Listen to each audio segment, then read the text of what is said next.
Hey guys, welcome back to Bowls with the Bard. My name is Cakes, I am your host.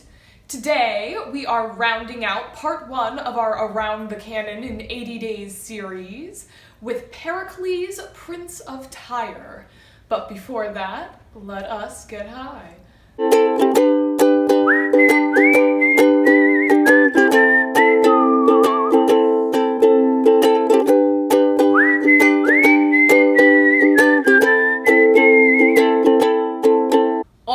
Pericles, Prince of Tyre. Pericles is one of those plays that has a chorus, but this chorus is a specific 14th century poet named Gower.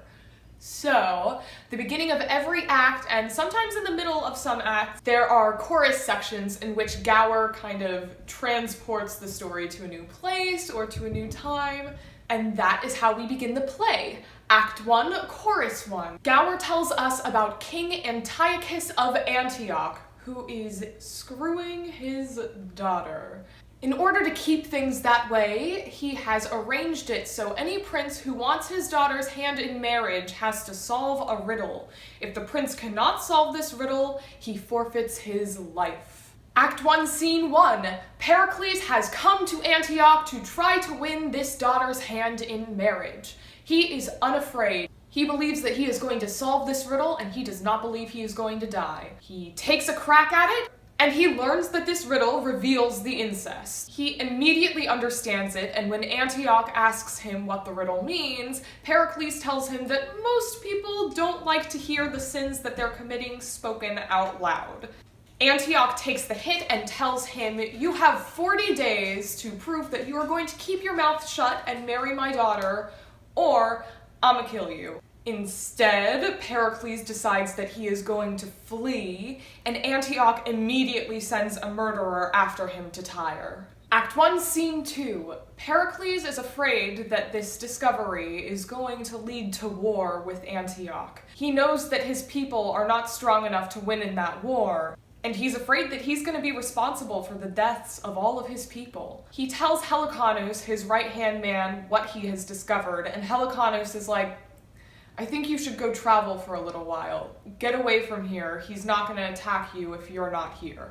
Pericles agrees and leaves Helicanus in charge and heads for Tarsus. Act 1, Scene 3. Antiochus's murderer learns that Pericles has left and resolves to go back home to Antioch. Act 1, Scene 4, we are in Tarsus. Cleon and Dionysa, the leaders of this land, are mourning for the hunger of their people. Messengers come in and alert them to the fact that ships are coming in. Cleon and Dionysa are like, "Oh shit, our people are starving and now people are coming to attack us. There's no way we can win. This is horrible." The messengers are like, no, it's okay. The ships are bearing white flags, they come in peace. And we learn that Pericles has come with corn to feed all of these people. Act 2, Chorus 2. Gower tells us that Helicanus has written Pericles, letting him know that there is a murderer after him and that Tarsus might not be so safe anymore. He tells us that Pericles takes back up ship, but a storm destroys his ship and kills all of his men, and Pericles is washed up onto foreign soil alone. Act 2, Scene 1. We open with some fishermen who see Pericles shipwreck. Pericles sees them, he says hello, they joke for a while, and then they welcome him to Pentapolis. They tell him the good Simonides is king, and Pericles says he must be a good king if his subjects call him this. While they talk, fishermen end up fishing out a shield from the ocean, and Pericles says that this shield was once his father's, and he is so grateful that they have fished it out for him. The fishermen tell Pericles that Simonides is hosting a tournament for his daughter's hand in marriage, and they all head that way for Pericles to compete. Act 2, Scene 2. About 5 or 6 random knights present their shields to Tyre, daughter of Simonides, trying to win her hand in marriage. Then, once they are done, Pericles comes in as kind of a strange knight situation, and he presents his shield. It seems like his is the favorite. Act 2, Scene 3. Thaisa crowns Pericles the winner of this day's festivities. She says something about not being hungry because she wants him to be her meat, a winky face. Simonides sends Thaisa back and forth between Pericles and himself, trying to figure out Pericles' parentage. Pericles says that his parentage is about as good as Simonides. Then Simonides encourages everybody to dance and then sends everybody to bed without an answer as to who will get his daughter's hand in marriage. Act 2, Scene 4. Back in Tyre, Helicanus tells us that Antioch and his daughter have perished at the hands of the gods. The people of Tyre are getting antsy without Pericles around, so Helicanus agrees to rule in a year if Pericles has not returned. Act 2, Scene 5, back in Pentapolis, Simonides sends all the remaining knights other than Pericles away. He then reads a letter from Thaisa to himself telling him that she is in love with Pericles. Pericles comes in, Simonides is like, it seems as though you've charmed my daughter. Pericles is like, yeah, I think maybe I have. And Simonides is like, you're a fucking traitor, man. Off with your head. This sucks. How could you do this to me? And Pericles is like, whoa, it seemed like you were okay with it. Thaisa comes in and is like, Dad, it seemed like you were okay with it. All the while Simonides is kind of scolding at him, he's doing these cute little asides being like, but I'm actually really happy about this. I'm just joking. And then he tells them at the end, gotcha. I'm really happy for you and I want you two to get hitched. Act 3, Chorus 3. Gower fast forwards us through time. Pericles and Thaisa are married. Then Thaisa is now 9 months pregnant. Pericles gets word that he is needed back in Tyre, so they board a ship with a very pregnant Thaisa, and suddenly a raging storm happens. Act 3, Scene 1. In the middle of this horrible storm, Lycorida, Thaisa's nurse, brings Pericles his new daughter and brings him word that Thaisa has died in childbirth. The sailors on the ship are superstitious, and they tell Pericles that he needs to throw Thaisa overboard immediately or the storm is going to overtake them. Pericles is hesitant, but ultimately he goes along with it. The sailors say they think the best way to survive is to change courses, and so they head for Tarsus. Act 3, Scene 2. In Ephesus, we meet Cerimon, who is a physician. The chest that Pericles threw Thaisa overboard in washes up on the shore of Ephesus, and some men bring the chest to Cerimon. Cerimon opens it up, he finds Thaisa, and notes saying that she is King Pericles' wife. The notes say what has happened to her, and Cerimon looks at her and says, she's only been dead for about 5 hours. I think I can revive her, and he does. He brings her back to life. Act 3, Scene 3. We are back in Tarsus. We learn that Pericles has named his new daughter Marina because she was born at sea. Fearful that he's going to lose her if he keeps her at sea and takes her back to Tyre, Pericles leaves her with Cleon and Dionysa. They happily agree to take her, he fed their town, and Pericles vows that he will not cut his hair until he sees Marina again. Act 3, Scene 4, back in Ephesus. Thaisa tells Cerimon that since she knows she will not see Pericles again, she is going to become a votaress to the temple of Diana. Act 4, Chorus 4. Gower fast forwards us 14 years. We are now back in Tarsus with Marina. She is now schooled the way a princess should be schooled. Cleon and Dionysa have their own daughter who is around Marina's age. Gower tells us that this daughter cannot compare in any way to Marina.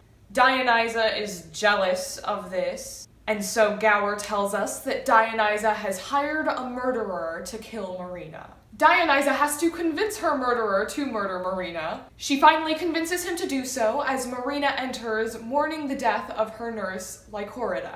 Dionysa offers Marina her servant, aka this murderer, to try to help her out in this time of need and time of sadness. Marina tries to reject this, but Dionysa absolutely insists. She sends Marina and this servant off for a walk. Once they get far enough away, The murderer draws his weapon. Marina tries to beg him not to kill her, and in the process, pirates come on, swoop her away, and the murderer goes, well, I guess I'll just tell her she's dead. Act 4, Scene 2. We go to Mytilene, where we meet Pander, the owner of a brothel, his mistress Bod, and Bolt, their servant. The three of them talk about how they are in desperate need of new women for their brothel. The old ones are, worn out, as they call them. Pander and Bod send Bolt out to find new women. Bolt comes back with the pirates who have kidnapped Marina. The pirates agree to sell her to the brothel. Marina and Bod exchange unpleasantries about what it means to be a prostitute, and Marina swears to herself that she is not going to give it up. Act 4, Scene 3. Dionysa has told Cleon that she has murdered Marina. Cleon chides her for this wicked act. He says that he is going to tell Pericles what has happened. Instead, Dionysa convinces him that it is better if Pericles believes that she has died in her sleep, and to tell him that her monument is almost done being built. They're overcome with sadness at this horrible event. Act 4, Scene 4. Gower comes back to tell us that Pericles set out to sail to Tarsus to retrieve Marina. He gets there and he finds out from Cleon and Dionysa that she is dead, and he vows to mourn eternally. He says he won't cut his hair, he won't wash his face, he won't even change his clothes. He's not even going to speak anymore. Act 4, Scene 5.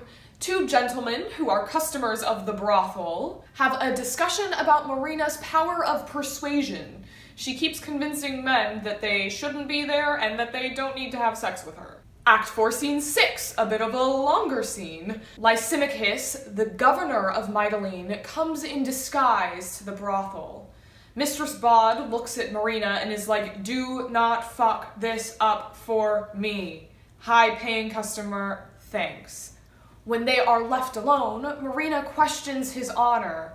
How could a high-status man like this come into a place like this and know what it is? She speaks beautifully, and she tells him that she longs to leave this place. He cannot believe she's this well-spoken, and so he gives her gold and tells her to free herself. When Bolt, Bod, and Pander find out about this, they are not happy, and Bolt says that he is going to rape Marina. She asks him why he would want to do this, and asks him why he doesn't want to do any other job than this. She tells him, like, pretty much any other job would be better and more dignified than making women have sex with men when they don't want to. She gives him her gold, and he says that he's going to try to have a better life. He also offers to help her find a new and better home. Act 5, Chorus 5. Gower tells us that Marina has in fact found a new and happy home. He also tells us that Pericles' ship has landed in Mytilene. Act 5, Scene 1, another long scene. Lysimachus comes to greet Pericles' ship, since he is the governor of this land. Helicanus tells him that Pericles is inconsolable and that he will not speak to anybody. Lysimachus suggests that Marina come to play her music for Pericles. Marina arrives, she plays and sings for him, and Pericles completely ignores her. Then she begins to speak to him, and speaking with him seems to move him, and he speaks back. He asks her what parentage she is of, and asks her what land she is from. She tells him that she is of no land born. He asks her to tell him her story and to tell him her name. She says her name is Marina, and this upsets Pericles. She goes to stop talking to him, but he begs her to tell him more. As she continues to tell him more about her life, about being born at sea, about her mother dying at sea, and about Cleon and Dionysa, Pericles realizes that this is in fact his daughter, Marina. They embrace, and then he falls asleep of what seems to be happiness, but in reality, it is the goddess Diana appearing to him in a vision. She tells him that he needs to go to Ephesus. Act 5, Scene 2.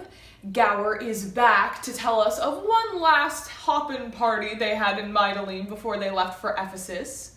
Lysimachus and Marina are now engaged to be married, and our gang is on to Ephesus. Act 5, Scene 3, Pericles has arrived in Ephesus and he tells Cerimon his story in Diana's temple. All of a sudden, Thaisa faints because she overhears this and she's so happy. The two of them reunite and Pericles introduces Thaisa to her daughter. Thaisa tells Pericles that this man, Cerimon, revived her, and Cerimon invites them all to his home to explain to them how he did it. The epilogue. Gower tells us that Pericles, Thaisa, and Marina lived happily, and also lets us know that Cleon and Dionysa got their just desserts. And that, my friends, is how Pericles, Prince of Tyre, ends. So, that wraps up part 1 of Around the Canon in 80 Days, the water plays. We hope you enjoyed our first 2 high summaries.